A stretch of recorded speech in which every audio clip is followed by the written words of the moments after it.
This album is far too important to have to suffer through any preamble or any of the normal crap that I talk about before I get to the record. So nothing extraneous here, just pure Iron Maiden goodness. The record that is contained within these box, for me, is one of the greatest albums ever recorded. That's right, it's another one of the records that I consider my top 10 of my favorite albums ever. Those would be, if you're keeping track, if you're not keeping track, I should say, in some kind of order, these would be Master of Puppets, Rain and Blood, Among the Living, Appetite for Destruction, Shout at the Devil, Fair Warning, Diary of a Madman, I'm not sure what else, and Iron Maiden, Powerslave. Tell me why I had to be a Powerslave. And I remember this album very, very well. I have a long history with this album. It came out in, I think it was August 1984. Yeah, I think it was August. I got it for my birthday. My birthday, did I say birthday? Oh my God. My birthday, if you want to send gifts, is on November 6th. I got this album for my birthday in 1984. I saw them on that tour November 6, 1984, and I saw them on November 30th, 1984 on that tour, which was called the World Slavery Tour. I remember I had a little, or I guess my parents did it, a little birthday party for me. I guess I was turning 15, and I got Powerslave and Rat Out of the Cellar for my birthday. And also, if anybody remembers, especially if you're Canadian, I know Dallas remembers this because he's Canadian. There was a compilation record called Metal for Breakfast, and it was a picture of a metalhead with a leather jacket and long hair sitting at a table with a bowl. It was supposed to be like a bowl of cereal, but it was ball bearings and milk, and he was eating it, and it was called Metal for Breakfast. I got those 3 records for my birthday in 1984 on a Friday night. I had this little party, and then saw the concert some weeks later. The concert, I believe, was also on a Friday. So this was a big one for me. It was my second Iron Maiden album. I got Number of the Beast first. For some reason, I never got Powerslave, Peace of Mind until much, much later on CD. I never had that record. I don't know why. So I went from Number of the Beast to Powerslave. And I like Number of the Beast. I talked about that last week. I actually loved it. But this was what really, really hooked me. Maybe it was because I saw the tour too. You know, I didn't see the Number of the Beast tour. So it was just a record. But Powerslave was a record and a tour. And then, of course, later became the Live After Death live album, I guess about a year later. So all of that put together was just massive for me. And this album, you know, Iron Maiden is not a radio band, but 2 Minutes to Midnight, which was the first single, and Aces High, they were both on the radio a lot. I used to listen to a radio station in Toronto called Q107, and they had this thing called I don't know if it was the top 10 at 10 or the top 11 or 11, top 11 at 11 at, why can't I say this? Top 10 at 10 or top 11 at 11. They played the top, you know, you would call up and vote for your favorite song, and then at 10 o'clock, they would play the top 10 or 11 o'clock, top 11, I can't remember what it was. And both those, Aces High and 2 Minutes to Midnight, were always 1 and 2. Sometimes they jockeyed for the number 1 position. But oh my God, I really, really can't say how much I love Powerslave and how excited I am to talk about this album. I did The Cure yesterday, and it was okay, but I wasn't excited to talk about The Cure like I am to talk about Powerslave. And Iron Maiden has continued to be one of the, probably due to this album, continued to be one of my favorite bands ever. I consider my top 4 to be Kiss, Metallica, Motorhead, and Iron Maiden. So that's what it is. So this was a massive album for me. Is there anything else I can say about the album? No, I think I'm going to get right to it, to the track by track. I feel like it's getting shortchanged, but it's not. So here it is, Powerslave, and I'm going to open it up. Now I do remember the packaging of this one. And I'm very happy to have this. I'm having a hard time talking today. I think I'm amped up. I love this album cover. Iron Maiden obviously had some of the best album covers ever. Let me make sure it's the right record. After last week's fiasco, it is Powerslave, and it is frustration-free packaging. All right. I'll put that over there. What was I saying? Oh yeah, the packaging. Iron Maiden had awesome album covers. Powerslave, I don't know if it's quite my favorite, but it's pretty close. And I remember this one, I don't know if this newer version is going to be like this, but it was kind of embossed. The record, the cover was kind of embossed. It had some texture to it, and it had so many little details along the, which maybe I'll show, along the, you know, the aisle, or I don't know what it is, going down towards the Sphinx, the Eddie Sphinx. It had little things like little phrases, things like that. I can't remember.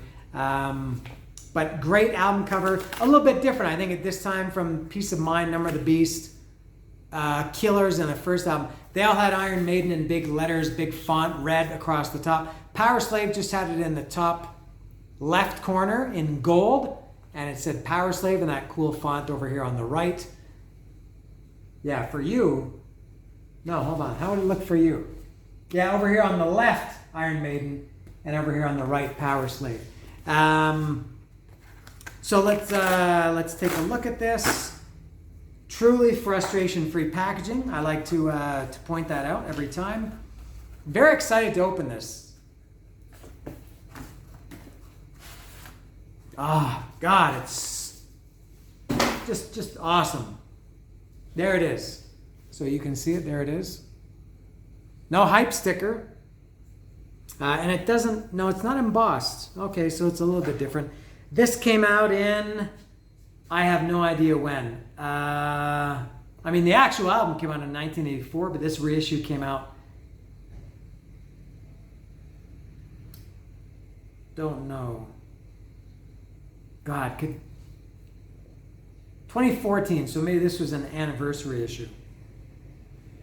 So there it is. So many little details in it. I don't have good light here to read it. But amongst here, there's so many little details. Everybody knows about this. By the way, there's the back record. I mean the back cover of the record, of the cover. All right, and different too, different colors. You know, it wasn't as dark as the previous Iron Maiden records. Maybe not quite as serious, but oh my God, I drooled at this cover. I think at the time this was my favorite cover. I think there was one later that ended up being why am I having such a hard time talking today? That ended up being my favorite Iron Maiden album cover. Maybe I'll talk about that one day. All right, I guess I can open it. I've looked at it long enough, so I'll open it up. Now, the inside packaging, I remember the one side of the dust jacket was a picture of them standing around the tomb. Kind of a dark photo, and they're all standing around, like I think in a semicircle, and the tomb is there, and it's a shot taken slightly from above. The other side was the lyrics. This had good packaging. Iron Maiden always had the best packaging and amongst the best music as well.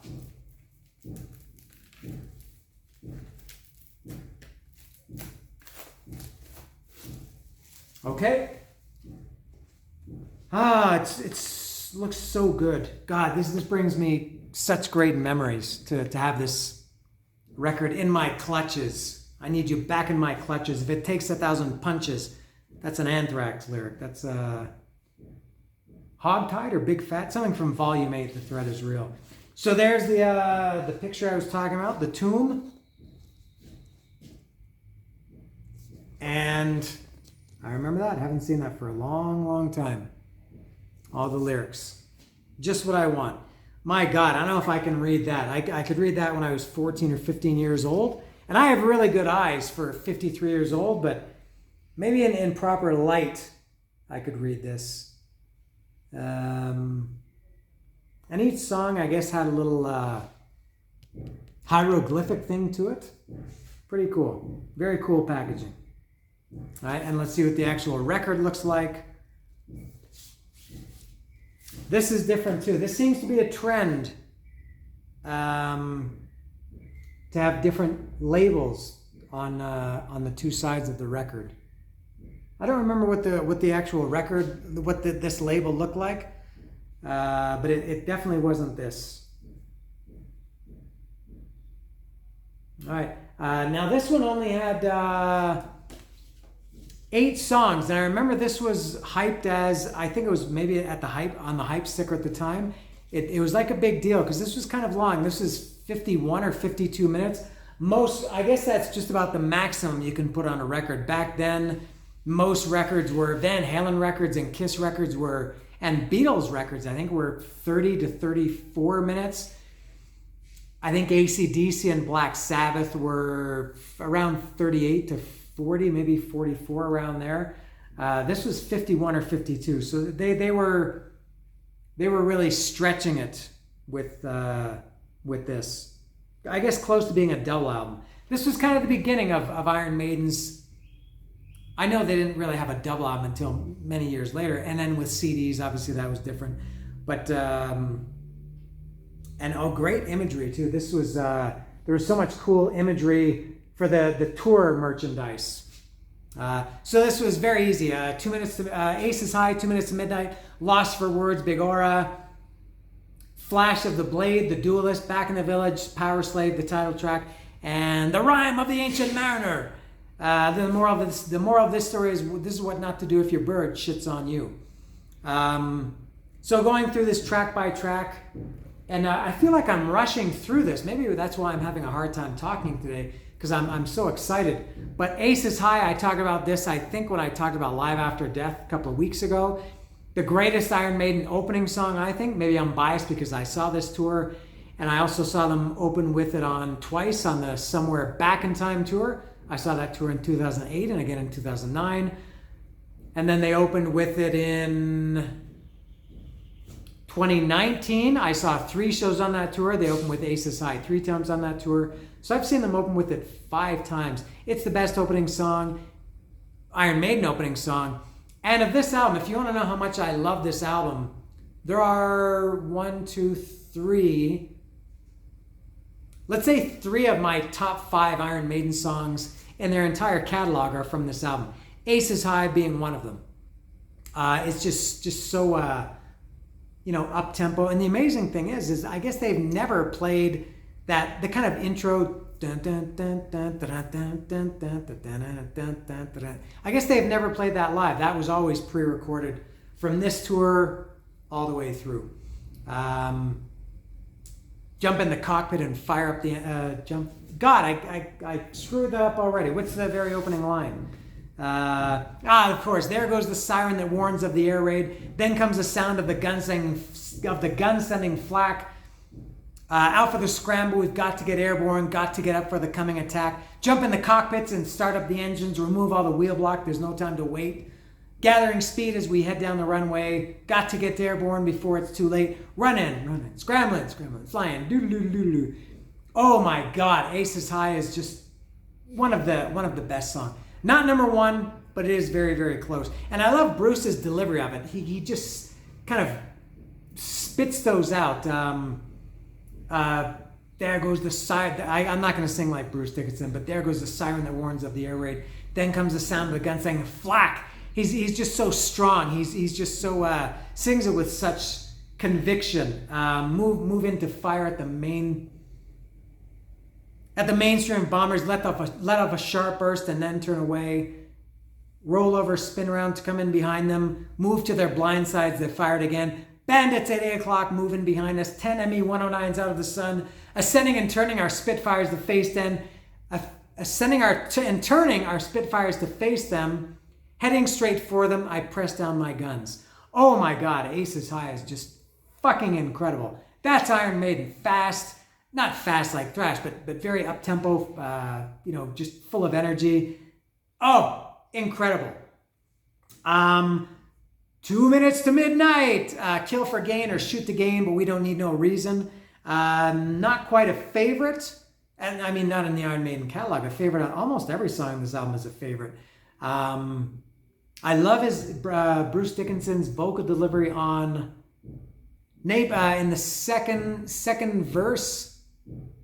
Napalm screams of human flames for a primetime Belson feast. Yeah, I just love the way he delivers that. He's just I don't know, sounds kind of angry. I don't even know what Belson is. Is it Belson? The napalm screams of human flames of a primetime Belson feast, yeah, as the reasons for the carnage, cut their meat and liquor the gravy. We oil the jaws of the war machines and feed it with our babies. And great riff to open that song too. Iron Maiden, I guess up to this point, they still had riffs that kind of stopped maybe after, it didn't really stop it, but back at this point, they still had riffs. And 2 Minutes to Midnight was a great riff. And the pre-chorus, the killers breed, oh, the demon seed, the glamour, the forts, and the pain, a little bit kind of slower tempo, amazing song, 2 Minutes to Midnight. And I like that they sometimes play it and sometimes don't. Seems they play it maybe every other tour. And it was kind of a hit for them. As far as Iron Maiden hits go, 2 Minutes to Midnight was one. Lost for words, big aura or big horror. It's a loss for words. Maybe you know what I hate about instrumentals. I generally don't like them. Forget about that. Lost for words is fucking awesome. I always consider Coast to Coast by Scorpions my favorite instrumental. Maybe Lost for Words is my second favorite instrumental. That's just an incredible song. Doesn't even bother me a little bit. I think that it's instrumental. And it's an excellent song. They played it live, I think only a couple of times. They recorded it for Live After Death in one of the early shows, and it was released, I think, as a bonus track when they released that as a bonus disc sometime later. I do have that live version from Live After Death. It wasn't on the official release that came out in '85, but on a later release. And I always wonder about instrumentals. Did they write it as an instrumental? Or I guess this one, because it's called Lost for Words, they just wrote it and couldn't come up with words for it, but they didn't want to let it slide, so they threw it on there. Flash of the blade, as a young boy chasing dragons with your wooden sword so mighty. Your St. George or your David ends, you always killed the beast. Times change very quickly and you had to grow up early. A house of smoking ruins and the bodies at your feet. You'll die as you live in a flash of the blade, in a corner forgotten by no one. And you know what bugs me? I've heard a lot of people talking about this album, and they call Flash of the Blade filler, which is complete crap. Filler is, I've talked about this, I don't know how many times, and I'm going to talk about it again. Filler is not just a song that you don't like. Just because you don't like Flash of the Blade, that doesn't make it filler. Filler was meant to, the album isn't long enough, you need, something to fill it. To me, they're like instrumentals, introductions to songs, hidden things at the end of songs, little, things that maybe didn't quite fit in the album, interludes, things like that. So it really irks me when people say, Flash the Blade, that's filler. No, it's not. If you don't like it, okay, but no, it's not filler. It's a great song. I think Flash the Blade deserves to be played live. Everybody clamored for Alexander the Great, which they got when they started the tour last week.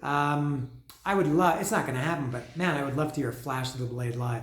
Was that a Bruce Dickinson song or Bruce and Adrian? It's a Bruce Dickinson song, that one is. Maybe that's why they never played it live. I think Steve Harris, from what I've heard, is a little bit particular about things like that, songwriting credits. But I think Flash of the Blade is excellent, as good as anything. Not as good as anything, because some of the other ones are my favorites. Next is The Duelist. Now, I guess this was 2 songs in a row. Now, Steve Harris wrote this one. Were they both about fencing? Flash of the Blade, the smell of resin leather, the steely iron mask. The smell of resin leather, the steel iron mask, as you cut and thrust and parried at the fencing master's call. It was clearly about fencing. Bruce Dickinson was, I think, almost an Olympic caliber fencer at this point. And then The Duelist, I think, was also about fencing. Yeah, you made the mistake. He threw down the glove. He threw down the glove, you made the mistake of picking it up, now you're gone. The choosing of guns, the fighting of swords, the choice of weapons is done. He'll tear you apart, he'll tear you apart, he'll tear you apart as soon as you start. You know you don't have a chance. Oh, live for the honor. Fight for the honor, fight for the honor, fight for the splendor, fight to the death. Great song too, never played live. A lot. This one and the next one too. These next three were never played live. The Duelist is, and maybe people call that one filler too. Maybe because it was never played live. Similar, maybe in the vein of Invaders, Gangland, whatever. Maybe people think because they weren't played live, the band didn't like the songs, and they considered them filler. But I love The Duelist. So that was the first 5 on side one. It was 5 and 3 because the last 2 songs were very long. Back in the Village. Back in the Village is maybe, if you want to put this into categories of most underrated or overlooked, whatever you want to call it, I would say Back in the Village is the most, for me, the most underrated Iron Maiden song. If they were going to take a song that they'd never played before and add it now, if I had a vote, I would vote for Back in the Village. That great, it had a great riff to open it up. That's another, is that Bruce and Adrian or just Bruce? Yeah, Smith Dickinson. Turn the spotlight on the people, switch the dial and eat the worm. Take your chances, kill the engine. Drop your bombs and let it burn. White clouds. White flags shot to ribbons. The truce is black and burned. The truce is black and burned. Shell-shocked in the village. Tables start to turn. Tables overturn, that's right. Back in the village, I'm back in the village. Oh, I can't get enough of that song. Every song, you wonder why this is one of my favorite albums ever? Because I love every song. I don't even drink coffee. Why do I feel like I can't keep up with myself? This is terrible. I'm not happy with this. Should I do a second take? Nah, it's already been too long. And I'm not even at my favorite songs yet. They're still to come. And I love the last part, the kind of melodic part, but still we walk into the village as others try to kill the inner flames. We're burning brighter than before. I don't have a number, I'm a name. I don't know if that's a callback to The Prisoner, but kind of, I guess. Is that what it is? We're burning brighter than before. I don't have a number, I'm a name. Amazing song. Now, on the 95 or 98 CDs that were reissued, I don't know which one it was, maybe both, they made a mistake. I guess this was a mastering error. I'm not sure if it's a mastering error or whose fault this was. They added, as the tracks, this was obviously only on the CD, they added the intro of Powerslave. There's that kind of heartbeat and then the laugh and the spooky sound. There was the intro of Powerslave. That was on the end of Back in the Village track. So then the Powerslave track begins with the actual music, the kind of drums come roaring in. Anyway, Powerslave, I don't have official rankings, but I think if I did, Powerslave would very, very likely be number 2 in my Iron Maiden list of my favorite one. How can I say this? You know what I'm talking about. My second favorite Iron Maiden song in their whole catalog. It's just so, it's not necessarily dark, but it's heavy. It does have that galloping Iron Maiden sound, but it's also got, it's kind of dark and it's long. It's got the middle of the quiet part, big choruses. Tell me why I had to be a power slave. I don't want to die. I'm a god. Why can't I live on? Oh my God.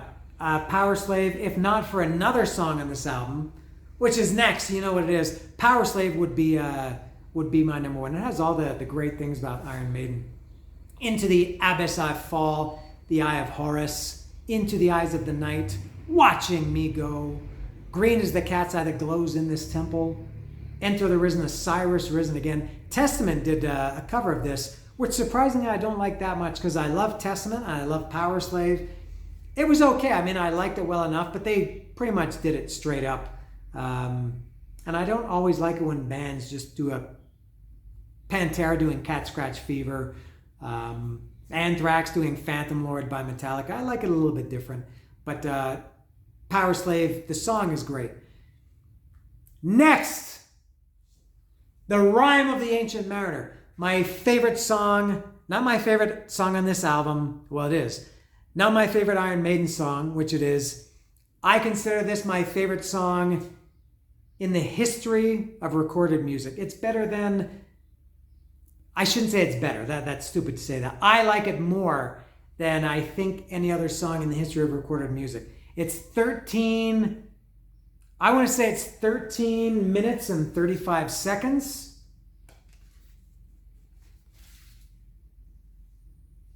I can't, oh my God, how can you read that?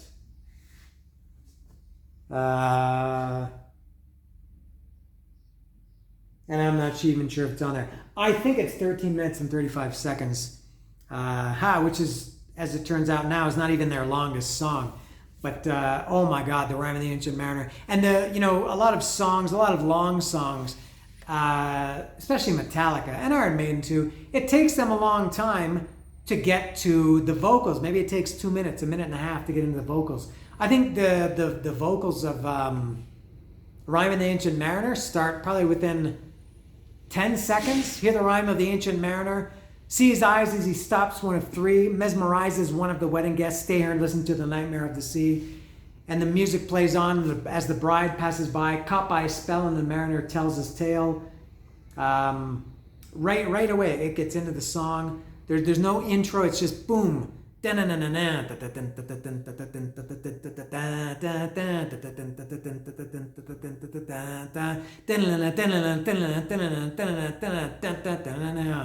Rime of the Ancient Mariner. And then so many different parts. It's got the middle part, the spoken word. How does that start? I need a cue here.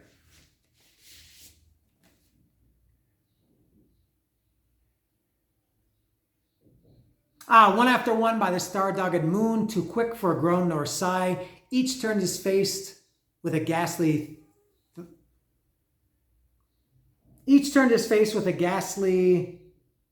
pang and cursed me with his eye. 4 times 50 living men, and I heard nor sigh nor groan. With heavy thump, a lifeless lump, they dropped down one by one. That's, I don't know who does that spoken word thing. I know this is based on a poem by Samuel Taylor Coleridge.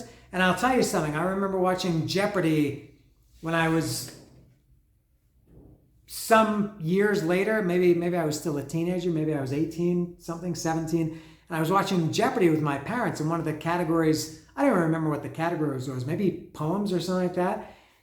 And it said, the clue was like, this Samuel Taylor Coleridge poem talks about an albatross or something like that. And I said, what is the Rime of the Ancient Mariner? And the answer was Rime of the Ancient Mariner. And my parents were probably prouder of me than they've ever been in my life.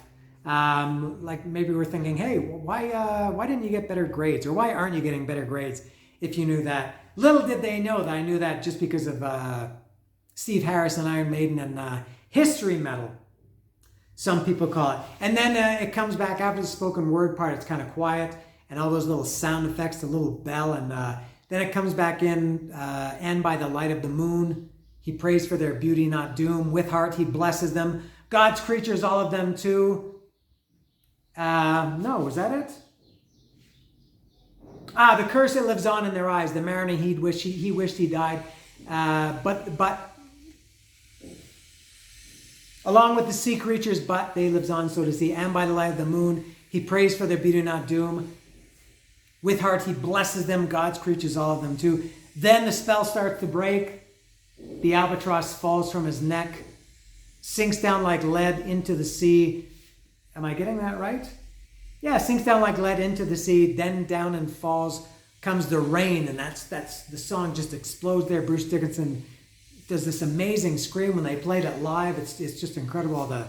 The pyro is going off at that point. Then it builds up again. It goes up, and then it just breaks it. It becomes almost like a new song. Yeah, Rhyming the Ancient Mariner, holy shit. That's how music should be. And that's how the album ends. And it ends very, I guess for Iron Maiden, remember Iron Maiden had the reputation of the number of the beast being satanic and, the number of the beast and everything, 666. And then the last line of, or maybe in the last verse of Rhyming the Ancient Mariner is we should learn to love all things that God made. What is it? That we must, to teach God's word by his own example, that we must love all things that God made. And the wedding guests, is sad and wiser man, and the curse goes on and on and on. Very different, I guess. People were maybe not expecting to hear Iron Maiden say that we must love all things that God made, because only 2 albums early they were saying 666, the number of the beast. I now possess your body and I'll make you burn. They went from that 2 hours later to that we must love all things that God made. But there we go, Iron Maiden, Powerslave. Very, very, very, maybe even top 5 record for me. I'm not sure where I would put this. Diary of a Madman, Fair Warning, Shout at the Devil, things like that. But for sure, my favorite Iron Maiden album. And I'm going to see, kind of on a related note, Paul Di'Anno, original Iron Maiden singer on the first albums.